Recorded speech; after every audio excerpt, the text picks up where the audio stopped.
What if I told you that every time you upsert your database like this, after checking if an element exists in the database before inserting or updating, you expose yourself to terrible problems in productions?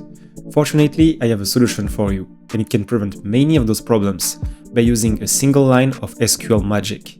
And today I will show you the exact upsert pattern you should use from now on. Let's go. In the code example, I use Python, SQLAlchemy, and SQLite. But keep in mind that the technique I will show you today are supported at the SQL level, so they should work with any library or ORM you use to manipulate SQL. Okay, so first of all, we create an engine that will use SQLite in memory. And we create a model for the user that has an ID, an email, a name, and an age. The ID is the primary key. We have a function to display a record from the user model, and a function to init the database that we will use for all examples. So our goal is to upsert a record in the database, which means creating a new record if the record does not exist already, or updating the record if it's already in the database. Here we create a session to interact with the database, and we first retrieve the user with the email we receive as input of the function. If the user exists, we just update the name and the age. If it does not exist, we create a new record with the email, name, and age. And then we commit the session to save our changes to the database. Finally, we have the main function that will execute the example. First, we need the database. Then we upsert a record named Alice Smith with the age of 30. And we upsert again the same record with the name Alice Johnson and age 31. If I run the example here, we get the same record first created because it does not exist, the database is empty at first, and then updated with the new name and the new age. It seems to be okay, but we will now dive a bit deeper into the two kinds of problems that arise from this bad pattern. The first problem is race conditions. So here we have an example with two timelines that occurs in parallel on a server. Here you have the arrow of time, so time goes from left to right. The first request starts upserting user 1. So it checks whether the user exists. Then it starts inserting the user because it was not present in the database. And finally, it managed to insert the user. So we get the user created. But in parallel, we have request 2. Request 2 tries also to upsert the same user, user 1. So first, it checks if the user 1 exists. And as user 1 is not yet created, it will start inserting here.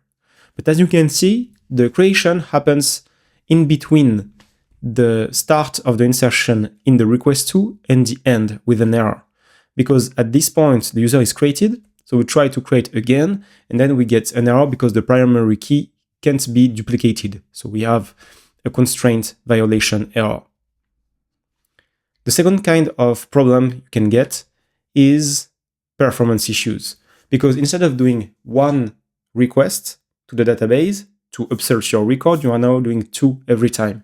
You first check if the user exists, and then if it does not exist, you create the user or you update the user. I will now show you how you can avoid the performance issues and the race conditions when doing upsert on the database by using the SQL onConflict statement. So here we have the exact same example with the user table having the ID as primary key and the email with a unique constraint. The only thing we change is how we upsert records in the database. Just to show you, to get the SQLite upsert function, you need to import the insert from the dialects you are using. In my case, it's SQLite. In your case, you can import it from the Postgre dialects. Here, I just rename insert as SQLite upsert for the purpose of the demonstration. Now, to upsert, we use the SQLite upsert function to upsert the users based on the values of email, name, and age. But now we specify that on conflict, we want to update.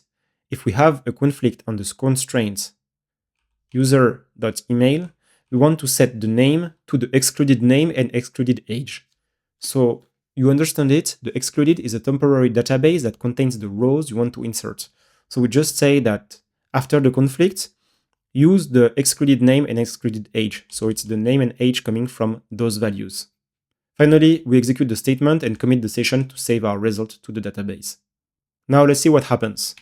So I run the second example. And as you can see here, I print the statement and we have an insert into users, email name, age, values, on conflict with email, do update and set the name and age to excluded name and excluded age. So exactly what we created with SQL Alchemy.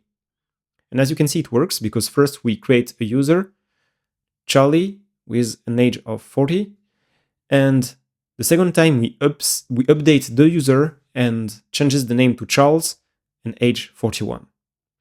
Super useful because now the upsert is an atomic operation, meaning it happens at once on the database. And you won't have the race condition from first checking and then updating or inserting, or the performance issues, because now you run everything at once, just one statement that will either create or update your rows. Unconstrained do update statement in the database supports bulk upserts, so you can either create or update multiple records at the same time. Let's take a quick look. We have the same example as before, but now we'll push multiple rows at the same time. So here we create 2 records, and then we want to update 2 records using the same function. Here in our function bulk upsert, we do the same thing as before, except that we accept a list of dictionaries as rows to upsert the database. So we create the SQLite upsert statement with the values we received as a parameter. And then we create the onConflict do update based on the email constraints, and we set the name and age to the excluded name and age. If you remember, the excluded is the temporary table that contains the rows we want to insert. Then we execute the statement and commit to save the result in the database. Let's take a look at the output. Now I run the third example. As you can see, we get all the users, so here user 1 and 2 inserted, and then after the upsert, we get user 1 and 2 with the name incremented, with the age incremented by 1. You now know about the onConflict do update statement in SQL that will allow you to upsert record in your database while avoiding performance issues because you don't check the existence of the record before updating or inserting, or race conditions. Race conditions can have terrible consequences on a production system. For instance, an e-commerce website could sell an out-of-stock item because they use manual upsert instead of using the proper SQL statement. So remember it, and next time you upsert rows in your database, upsert like the pros with onConflict. See you in the next one.